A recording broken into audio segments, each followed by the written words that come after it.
अहमदनगर जिल्ह्यातील श्री साईबाबा संस्थान शिर्डीच्या वतीने स्वातंत्र्य दिनानिमित्त ध्वजारोहण कार्यक्रम आयोजित करण्यात आला होता। स्वातंत्र्य दिनानिमित्त शिर्डीतील श्री साईबाबा संस्थानचे मुख्य कार्यकारी अधिकारी गोरक्ष गाडीलकर यांच्या हस्ते ध्वजारोहण करण्यात आलं।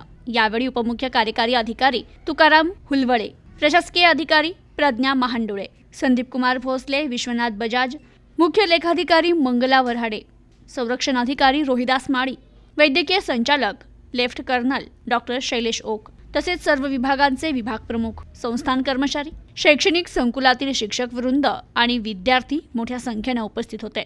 श्री साईबाबा संस्थानच्या प्रसादालयातील कर्मचारी प्रल्हाद कर्डिले आणि रवींद्र वहाडणे यांचा यावेळी सत्कार करण्यात आला, तर विद्यार्थ्यांनी देशभक्तीपर गीत सादर केलं। प्रतिनिधी जालिंदर ढोकणे, न्यूज टुडे 24, शिर्डी, अहमदनगर।